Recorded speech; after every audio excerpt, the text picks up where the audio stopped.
Bonjour et bienvenue. Je suis ravie de t'accueillir sur Exploration Soft Skills.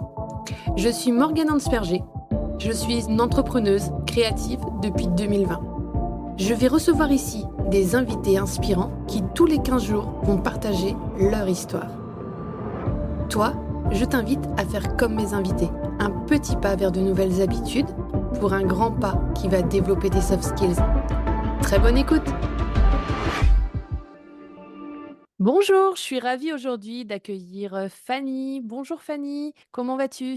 Bonjour Morgane, je te remercie beaucoup pour cette invitation sur ton podcast et j'ai très hâte d'échanger avec toi autour de ce sujet passionnant qui est la vente. C'est génial franchement de discuter avec toi parce que voilà, on s'est rencontrés en formation PNL en Suisse et on s'est rendu compte qu'on était toutes les deux de l'ouest de la France et bah voilà, on a plein de points communs. Donc du coup, je suis ravie aujourd'hui de t'accueillir pour parler vente, mais aussi pour parler programmation neuro-linguistique, PNL, mais également plein d'autres sujets. Je suis certaine, on est 2 grandes bavardes, donc il est évident qu'on va parler de plein de choses aujourd'hui. Est-ce que tu peux te présenter, nous dire un petit peu, ben, voilà, qui tu es, ce que tu fais dans la vie et un petit peu, ben, ton domaine d'expertise? Alors avec grand plaisir.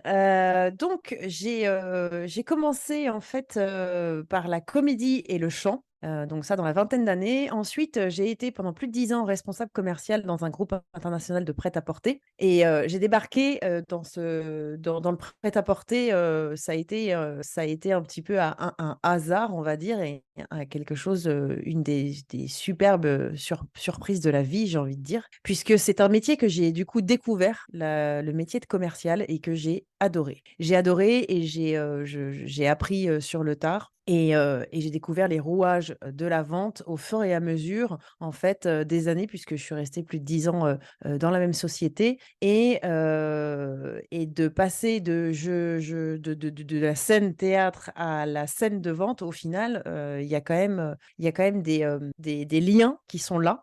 C'est pas pour rien, je pense que j'ai eu cette expérience-là et par la suite, j'ai décidé, de monter, une entreprise pour accompagner les freelances, les pros de l'accompagnement et du bien-être à vaincre la peur de vendre et à prendre leur place et j'ai décidé de les accompagner grâce à la programmation neurolinguistique qui est l'étude du comportement à succès. Puisque me suis formée, je me suis formée en fait à la programmation neurolinguistique, en commençant par praticien, maître praticien et ensuite, coach PNL et j'ai pu voir aussi comment déjà en tant que responsable commercial, j'ai commencé à utiliser la PNL, au sein de ce métier et là, j'ai commencé à me rendre compte de la puissance de cet outil, pour accompagner les commerciaux, vers la réussite de leur objectif. Donc du coup, j'ai commencé à utiliser la PNL et ensuite j'ai décidé donc d'accompagner les entrepreneurs comme je le disais. Comment est-ce que tu les accompagnes justement à vaincre la peur de vendre? Est-ce que tu as une méthode Alors particulière? Comment tu procèdes? Alors, comment je procède? En fait, déjà pour parler des bases, qu'est-ce qui fait que je les accompagne à vaincre la peur de vendre? Pourquoi on parle de la peur de vendre, en fait? J'ai observé que, certains entrepreneurs, dès qu'il fallait parler de leur offre, parler d'eux, parler de ce qu'ils faisaient, parler prix, négocier, prospecter, il y avait une boule au ventre qui s'installait, qui commençait à venir et c'est vrai que étant donné que j'ai baigné dans le milieu commercial, c'était quelque chose que je n'avais pas forcément observé avant, mais que j'ai pu observer par la suite et là, en fait, par rapport à ce que j'ai pu avoir comme expérience, avec l'équipe commerciale par rapport à la PNL, c'est ce qu'elle pouvait apporter déjà à une équipe de commerciaux, je me suis posé la question: «Comment ça peut aider les entrepreneurs à vaincre cette peur de vendre?» qui finalement est pas mal reliée à la peur du rejet, la peur de l'échec, la peur de l'inconnu, ce fameux syndrome de l'imposteur et cetera. Donc comment ça pouvait, dégommer tout ça et comment je les accompagne? C'est par, en fait, une formation qui dure 4 semaines où je les accompagne non seulement en live, je suis donc présente pendant 4 semaines, pour eux et il y a une partie live et une partie en autonomie et en fait, il va y y avoir une continuité tout le long de cette formation. C'est-à-dire qu'au début, on va vraiment, rentrer dans ce qui dérange, dans ce qui gratte, les entrepreneurs par rapport aux peurs. Donc on va comprendre, découvrir quelles sont ces peurs, qu'est-ce qui se cache derrière et également, on va aussi déjà comprendre, qu'est-ce que c'est que la vente et qu'est-ce qui fait qu'elle est essentielle pour un business et comprendre en fait, le revenir en fait à l'origine de la vente. Qu'est-ce que c'est? Et en mélangeant ces 2 aspects-là, donc non seulement il y a le côté, vraiment, on peut appeler ça le côté, état d'esprit, croyance, et cetera et puis de l'autre côté, on va vraiment prendre la partie concrète de la vente. Qu'est-ce que c'est que la vente?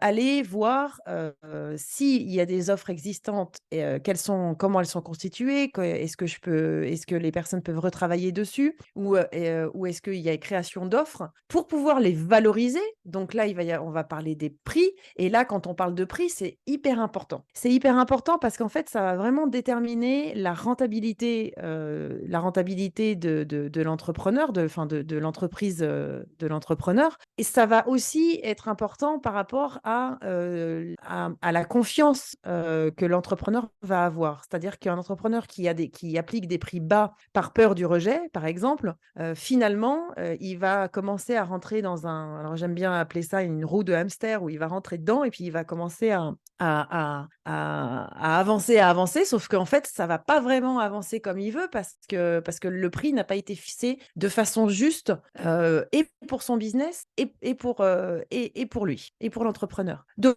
du coup, c'est là où ça devient aussi important de vraiment placer l'offre et le prix, avec justesse. Ensuite, ce qui est intéressant, donc ça, c'est vraiment tout le chemin qui est parcouru. Ce qui est intéressant, c'est de comment ça se passe la communication avec les clients. L'importance de bien comprendre ses clients. Et là, on va rentrer vraiment dans l'explication de la psychologie de la vente. Qu'est-ce que c'est que la vente et qu'est-ce qui rentre en jeu dans la vente? Voilà. Quand je dis l'enjeu de la vente, dans le mot enjeu, on voit bien qu'il y a un jeu qui s'installe et donc donc il y a une forme d'enjeu qui s'installe par rapport à l'entrepreneur qui veut vendre et le prospect slash client qui va acheter ou pas l'offre de l'entrepreneur. Donc, ce qui est important et ce qui est très intéressant de comprendre, c'est la psychologie de la vente. Qu'est-ce qui se passe à l'intérieur de tout ça, en fait? Pour se rendre compte qu'au final, c'est une question d'échange, c'est une question de relation. Et on va pouvoir se rendre compte que la vente, c'est tout simplement ces 2 mots que je viens de dire, un échange, une relation. Et dans un échange et une relation, qu'est-ce qu'on a? C'est la communication et c'est là où toute la subtilité de la PNL et sa puissance intervient. C'est du coup, comment je communique avec moi déjà, on va passer par soi, comment je communique avec moi, comment je communique avec l'extérieur et est-ce que quand je communique avec l'extérieur, la réponse que j'ai, est-ce que c'est la communication, elle est bien passée ou pas? Et quand la personne extérieure communique avec moi, quelle est la manière dont je comprends les choses, dont j'interprète, dont voilà. Il y a plein de choses qui va se passer aussi dans cette forme-là, qui sont finalement, l'échange et les relations, c'est des choses qu'on pratique tous les jours, tout le temps, tout le temps, tout le temps, tout le temps. Mais c'est vrai que quand on commence à mettre le doigt dessus et à s'interroger un petit peu à comment on fonctionne et comment fonctionne la communication et comment fonctionnent les échanges et les relations, au final, on se rend compte que c'est la même chose, que c'est la même chose qui se passe dans la vente, et que ça se fait tout simplement, en fait. Et par la suite, il va y avoir dans cette communication, du coup, on va parler de l'écoute active, on va parler de la reformulation active et puis, une fois qu'on a compris, le principe de l'écoute active et de la reformulation active, il y a l'art du questionnement et l'art du questionnement, c'est pareil, on l'utilise dans la vie de tous les jours, que ce soit avec des amis, que ce soit avec notre famille, avec notre conjoint ou conjointe, on l'utilise tout le temps. Sauf qu'en fait, on s'en rend pas compte. Mais là, le fait de mettre de la conscience dessus, de se rendre compte qu'on utilise ça et du coup d'apprendre à comment le pratiquer dans la vente, on se rend compte que finalement, bah, c'est ni plus ni moins la même chose, sauf que dans la vente, on va avoir un échange de valeur qui va être un service contre de l'argent qui va être énoncé par un prix Et ou alors, dans la vie personnelle, ça va être, par exemple, je vais demander à un ami s'il veut aller, faire un restaurant, chinois vendredi soir et puis s'il me répond: «Ah bah non, est-ce que tu préférerais pas plutôt qu'on fasse une pizzeria?» Donc, là, voilà, là, on voit bien qu'on rentre dans quelque chose où on a un échange, dans un mode relationnel avec, avec une forme de négociation sur le type de restaurant sur lequel on va vendredi soir. Donc c'est ni plus ni moins, en fait, vraiment la vie de tous les jours, en fait, que si on ramène la vente à son état d'origine, la vente, c'est, une relation avant d'être une transaction. Ensuite, on va aussi passer par, donc communiquer et vendre. Et là, dans communiquer et vendre, va intervenir les objections. Les objections, donc c'est comment les comprendre, les accueillir et comment y répondre. Et à partir du moment, c'est pareil, où on a compris une objection, comme disait très bien j'adore cette citation, qui est, de Letterman, qui est: «La vente commence quand le client dit non». En fait, à partir du moment où le client dit non, c'est là où la vente commence puisque, en fait, le client ne demande, demande simplement davantage d'informations par rapport à l'offre, par rapport à la proposition de valeur, par rapport à qui est derrière cette offre et cetera. Et ensuite, il va y avoir dans communiquer la notion de convaincre ou persuader, qui est aussi une notion à comprendre qui est super intéressante. Là, je parle de convaincre et persuader parce que c'est pareil, j'ai observé des entrepreneurs qui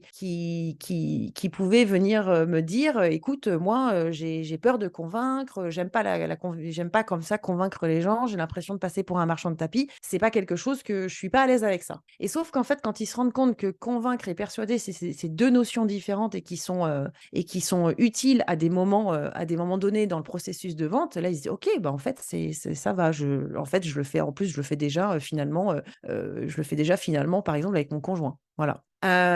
Et puis il va y avoir aussi là où il va y avoir également la communication non verbale qui va être aussi super intéressante. Donc tout ça, en fait, ça fait partie de comment dire? De pouvoir se rendre compte tout le long du chemin que la vente, c'est simplement un mot, mais que derrière ce qui se cache, c'est quelque chose de beaucoup plus simple et beaucoup plus, facile à faire puisque, comme je dis toujours en plus, à partir du moment où on est convaincu de ce qu'on vend, de ce qu'on propose, de ce qu'on de du besoin auquel on répond, il va être super facile d'être convaincant et d'une manière complètement naturelle. Et c'est là où, ça n'empêche pas du tout, à l'entrepreneur, à la freelance, à la professionnelle de l'accompagnement et du bien-être, à en fait répondre aux besoins et à vendre ses offres puisqu'elle sait définitivement et spécifiquement comment son offre, ce qu'elle propose, son aide va aider et accompagner, sa cliente ou ses clients. Et du coup, ça va être très facile pour elle de pouvoir dire: «Voilà, je vais t'aider à faire ci et puis, ça va se passer comme ça et puis ça coûte tant». Voilà. Donc il y a tout ça et puis aussi, il y a cette notion, vers la fin de formation, c'est pas pour rien si ça arrive en fin de formation, c'est l'elevator. L'elevator pitch, qui en fait demande un travail un certain travail d'introspection, puisque là, on va se dire: «OK, qui je suis? Je fais quoi? À qui je propose quoi?» et cetera. Et avec la construction en 3 étapes simples, on peut se rendre compte que c'est super facile à construire et qu'au final, le fameux «Tu fais quoi dans la vie?» il va être répondu en 30 secondes, 1 minute quand on va, rencontrer des gens ou même quand quelqu'un va nous demander, typiquement l'elevator pitch, ça a été créé, par les Américains pour justement répondre à cette fameuse question. Si on va rencontrer, un investisseur,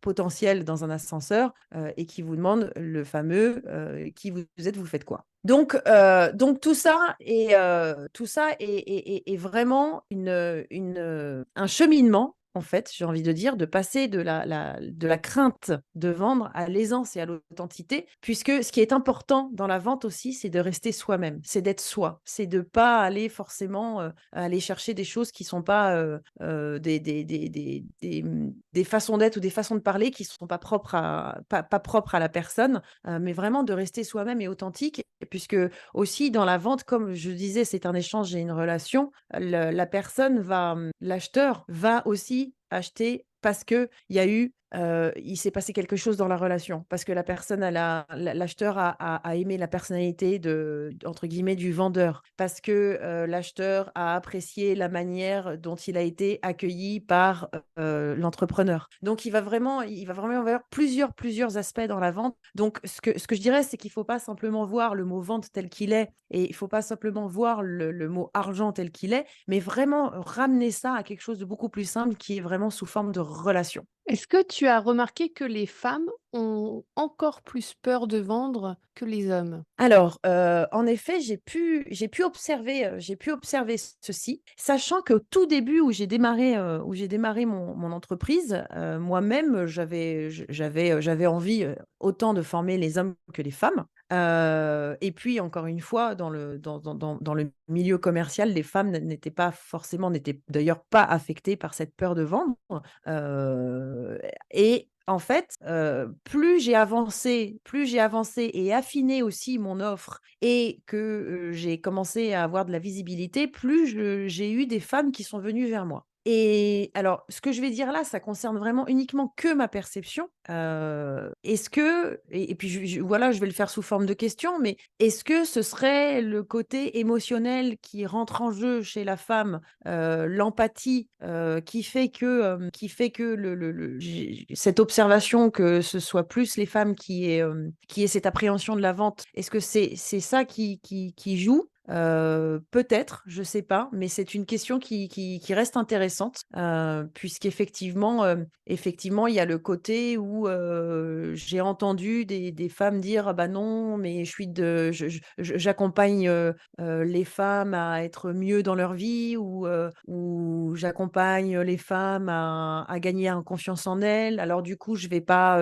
j'ose pas trop, avoir tel ou tel tarif» et cetera. Donc est-ce que c'est l'empathie? Est-ce que c'est l'émotion que cela leur procure? Est-ce que c'est le métier de toucher l'humain qui fait ça? Ça c'est voilà, ça reste des questions en suspens qui sont ass qui sont intéressantes, mais c'est vrai que de dire que c'est exactement ça, ça je sais pas, mais ça reste des questions intéressantes. Et du coup, est-ce que vendre à une femme, c'est pareil que vendre à un homme? Alors, là, j'ai envie de dire qu'il y a pas f à la base, si on commence à se dire: «OK, alors je vais vendre à cet homme-là, donc ce sera pas pareil que si je vends à une femme», là déjà, on se met en position déjà où on décide de ce qui va se passer et ça, c'est la façon dont moi je perçois cette façon de se positionner, voilà. C'est une forme de positionnement et peut-être que d'avoir ce dialogue interne-là avec soi-même va déjà poser l'intention que ça va être plus facile avec une femme ou plus facile avec un homme.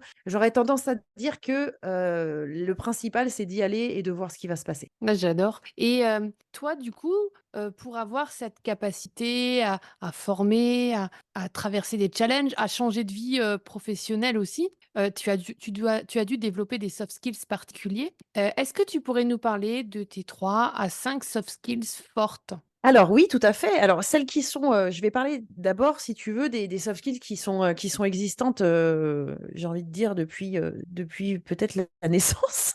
C'est, le dynamisme. Je suis quelqu'un de très, très dynamique, bah, comme tu peux le constater, je suis aussi dynamique dans ma façon de parler parce que je parle beaucoup. Donc le dynamisme, j'aime quand ça bouge, je suis pas quelqu'un qui aime la routine, j'aime, les jours ne se ressemblent pas chez moi. Voilà, c'est le mouvement. Le mouvement, c'est la vie. Voilà, voilà, le mouvement, c'est la vie. J'ai tout dit avec dynamisme. Ensuite, il y a la polyvalence. Le polyvalence qui, pareil, a toujours été présent, vraiment présent dans ma vie. D'ailleurs, chaque travail que j'ai fait, chaque métier que j'ai effectué, au final, je me suis retrouvée à faire plein, plein, plein de choses. Donc du coup, beaucoup, beaucoup d'apprentissage, parce que c'est cette polyvalence-là qui m'amène à vouloir toucher à tout, à être curieuse, à vouloir apprendre tous les jours, qui fait que du coup, c'est un petit peu du coup ça nourrit en fait, la polyvalence nourrit la polyvalence chez moi puisque je connais pas un domaine, alors du coup, je vais vouloir tout apprendre et tout apprendre par moi-même, mais le fait de tout apprendre par moi-même fait que je suis encore enfin, j'améliore ce soft skills de la polyvalence. Donc ça, c'est le côté plutôt sympa, et aussi, le 3e soft skills que je dirais qui est incarné, depuis toujours, c'est l'organisation. Je suis quelqu'un de très méthodique et très organisé, structuré, qui prend du temps pour bien faire les choses et pour les faire correctement et parfois d'ailleurs, je dirais que cette organisation, cette structure, il y a le côté perfectionniste qui vient frapper à la porte, mais aujourd'hui que je sais que j'ai la conscience que j'ai ce monsieur perfectionniste qui vient de temps en temps, je me permets de lui dire: «Eh oh toi, là, viens 2 secondes, OK, viens me faire coucou, mais tu repars dans pas longtemps parce que sinon je vais pas avancer. Merci». Voilà, donc ça, c'est ma petite manière à moi de rester, dans cette organisation sans que ça devienne trop perfectionniste. Je dirais, pour rassembler il y a aussi la créativité étant donné que, bah, voilà, ce passif, et d'ailleurs qui est encore présent puisque de temps en temps je pour le plaisir, je chante encore et j'ai ce passif de la créativité puisque j'ai fait 7 ans de violon, j'ai fait 7 ans de danse classique, j'ai fait 10 ans de théâtre et puis aussi le chant et puis je peins aussi à mes heures perdues, j'aime peindre, j'aime, partir dans comment dire? Dans justement dans cette bulle entre moi et avec la toile en fait, c'est pas entre moi et la toile, c'est je pars dans cette bulle avec la toile et je laisse vraiment les choses s'exprimer et d'ailleurs, ça me fait penser Morgane, j'ai envie de te partager quelque chose que j'ai vécu il y a pas longtemps avec la peinture, qui est en lien avec l'entrepreneuriat et que j'ai trouvé, génial. Je suis en train de peindre et puis, je m'arrête et je me dis: «OK, là je fais quoi? Je rajoute un petit peu de couleur ou pas? Est-ce que je remets un petit coup de pinceau ou pas?» Et puis cette espèce d'hésitation de: «Bah oui, mais si tu rajoutes le coup de pinceau de trop, peut-être que ça va gâcher la peinture, mais en même temps, si tu le mets pas» et là je me suis regardée, j'ai fait une espèce de comment dire? Je suis sortie de mon corps, donc là je me suis visualisée de l'extérieur et je me suis rendu compte que bon sang, mais dans l'entrepreneuriat, on vit les mêmes choses. Est-ce que je rajoute ça? Est-ce que ça, c'est pas trop? Est-ce que si? Est-ce que ça? Et que au final, pendant que je peignais et que je me suis rendu compte de ça et c'est passé que: «Écoute, comme ça, c'est très bien, tu laisses, lâche, tu lâches prise» et ça a été magnifique en fait de me rendre compte qu'on pouvait vivre la même expérience dans 2 pratiques différentes en fait et ça m'a aidée pour l'entrepreneuriat où après quand j'ai vécu ça, j'ai dit: «Eh tu vois, ça c'est comme la peinture, donc maintenant ça tu lâches parce que c'est bien comme ça». Voilà, donc ça comme quoi la créativité aussi, quand on l'utilise dans un autre domaine et cetera, c'est super utile pour se rendre compte de que notre façon de faire, notre personnalité va être, en fait, on peut se découvrir tout le temps, en fait. C'est ça l'histoire. On peut se découvrir tout le temps, voilà. Complètement d'accord avec toi. Je donnais d'ailleurs une conférence sur la créativité il y a peu de temps et on parlait du fait que pour développer sa créativité, il faut accepter de lâcher prise. Ah bah génial, Parce bah que c'est exactement ça. justement, tu vas poser un cadre de sécurité et à l'intérieur de ce cadre de sécurité, là, tu vas pouvoir, par contre, lâcher complètement tout le reste parce que tu sais que tu es dans un cadre sécure et du coup, ben, effectivement, ça fait appel à du lâcher prise et à une certaine détente qui va amener le cerveau à être créatif et à pouvoir proposer des choses en dehors de la boîte, en dehors de ce que le commun pourrait avoir comme première idée.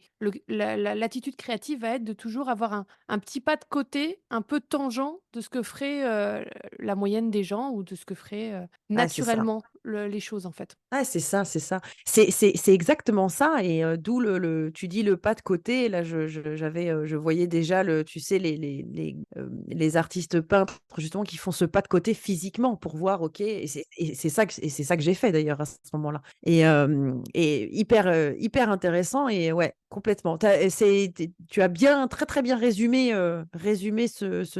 cette expérience que j'ai vécue et je dirais si je devais rajouter un soft skills, mais que la PNL m'a apporté en premier et que j'ai pratiqué par la suite jusqu'à ce que ça devienne, naturel chez moi, c'est l'adaptabilité. La PNL m'a vraiment apporté entre autres, hein, il n'y a pas eu que l'adaptabilité, mais ça fait partie ça fait partie des vraiment des choses que la PNL m'a apporté. De comprendre déjà la notion d'adaptabilité, OK, c'est quoi? Comment ça se passe? Comment ça se vit? Comment ça se pratique? Et puis comment, dans quelles circonstances et à quel moment je l'utilise et cetera. Enfin, c'est vraiment hyper intéressant par toutes les étapes par lesquelles on passe quand on découvre quelque chose. Et l'entrepreneuriat, a on va dire le bouton était appuyé, l'entrepreneuriat a juste, continué d'appuyer le bouton sur ce soft skills d'adaptabilité. Et justement là, je sors de la formation, 4 semaines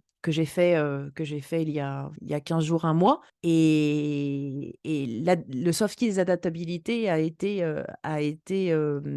mis à l'épreuve en fait, tout ce temps-là puisque c'était une bêta test. Donc j'ai ajusté, réajusté à chaque fois, chaque chose qui devait être, fait, ajusté et mis en place, modifié, éliminé, remplacé, rajouté.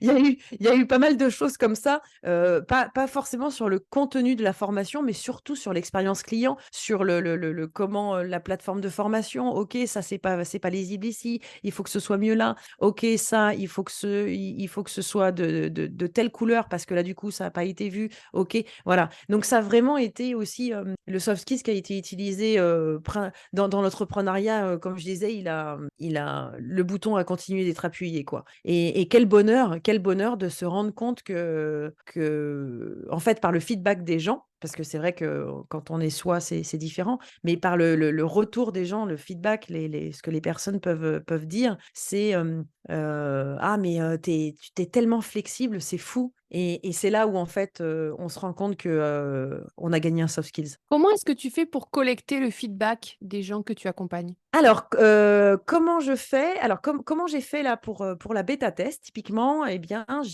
déjà j'ai créé un groupe sur Telegram, et il y aura toujours un groupe sur Telegram qui sera, construit pour avoir justement cet accès privilégié, avec moi et pouvoir poser les questions, 5 jours sur 7 quand les personnes auront besoin. Et dans ce groupe Telegram, j'avais donc un sujet qui était consacré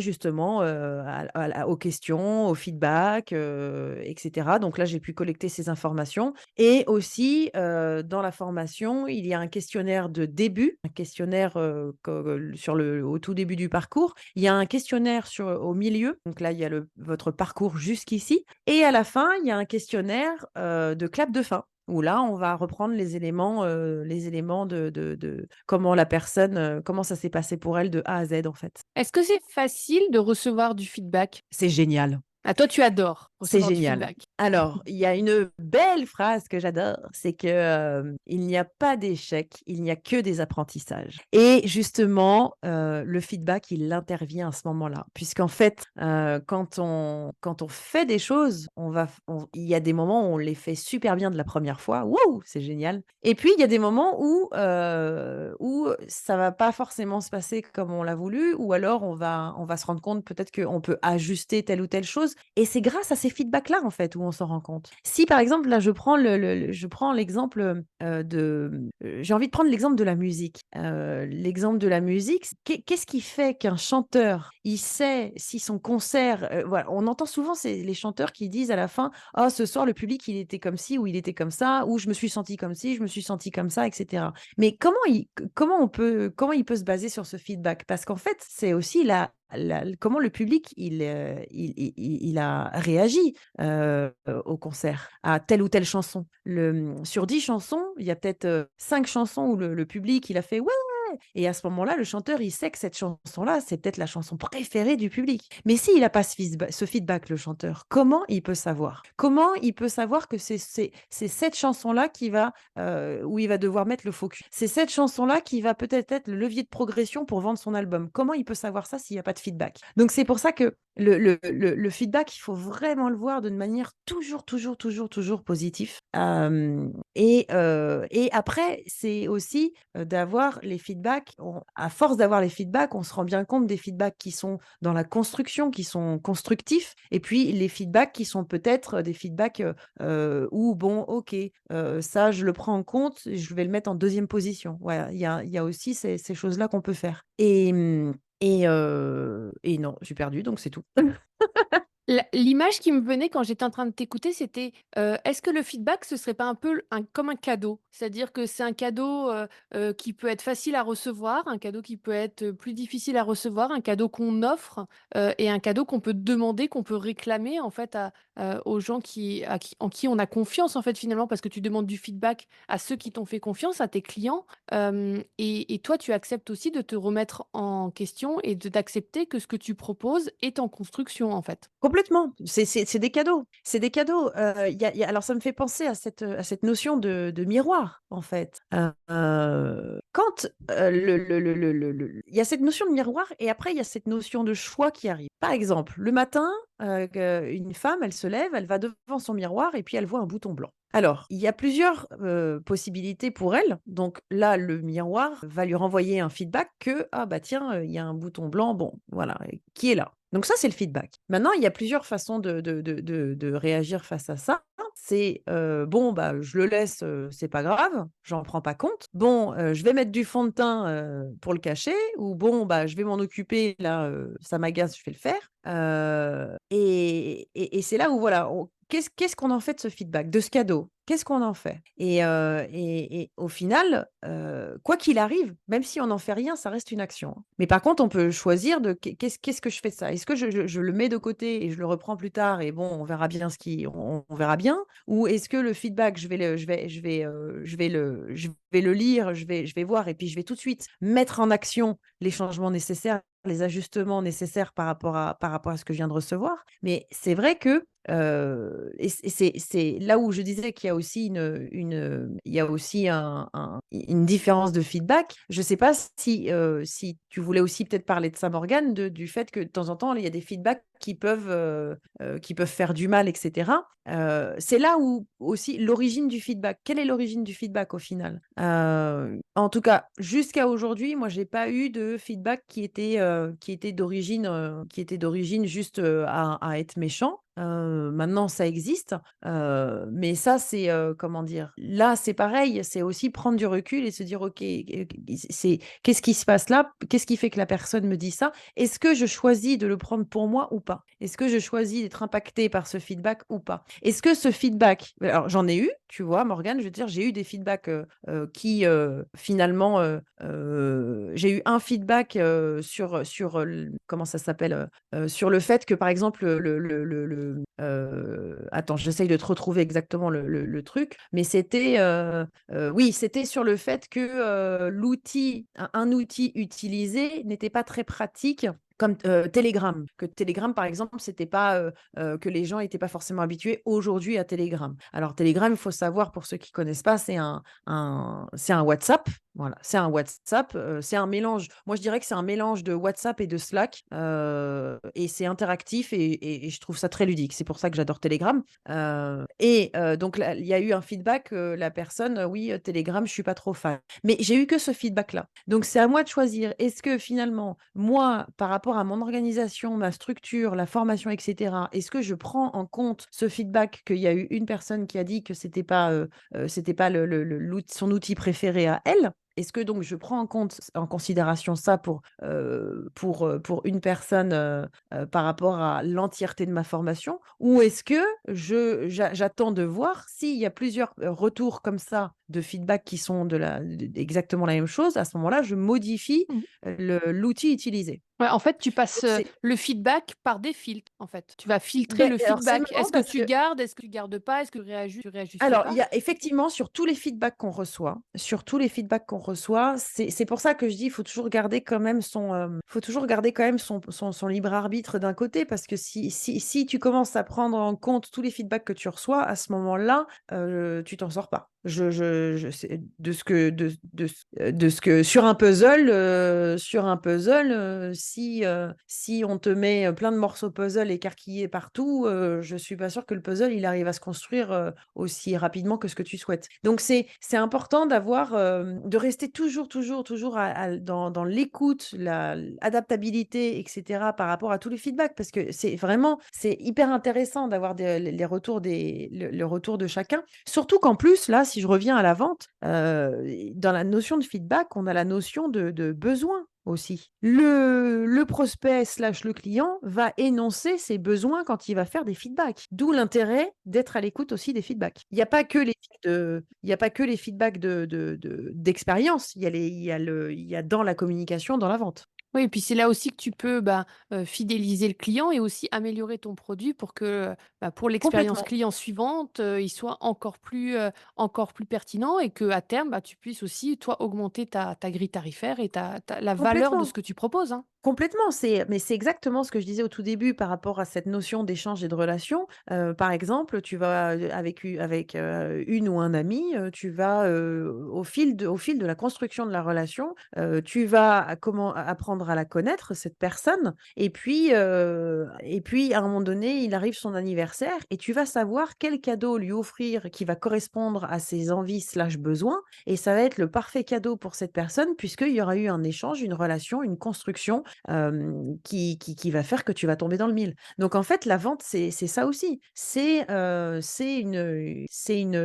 échange relation, on écoute, on est à l'écoute, des besoins et cetera. Les feedbacks sont là pour ça aussi, pour justement proposer l'offre qui va tomber dans le mille. Eh ben, génial. Écoute, moi, en tout cas, je suis très adepte du feedback, j'en demande énormément et d'ailleurs, je co-construis, ce podcast avec le feedback des gens, avec, justement leur retour et tout ça, donc ça me parle énormément ce que tu dis. Ouais, c'est une mine d'or. Ouais, quels sont, toi, tes prochains grands projets pour l'année qui arrive, là, cette année 2024 qui débute? Qu'est-ce que tu vas, nous préparer? Alors, les prochains grands projets, ça va être, donc la formation, Vaincre la peur de vendre et oser prendre sa place grâce à la PNL, donc qui va arriver courant février-mars. Donc en fait, cette formation, comme je disais, c'est 5 lives, de 1 heure et demie, 2 heures avec moi. Donc ça, c'est des modules qu'on voit, en live ensemble et une partie en autonomie et c'est vraiment un parcours, évolutif de A à Z. C'est-à-dire que les modules qu'on voit en live sont différents des modules d'autonomie pour justement, vivre cette transformation, cette approche de la vente, cette perception de la vente et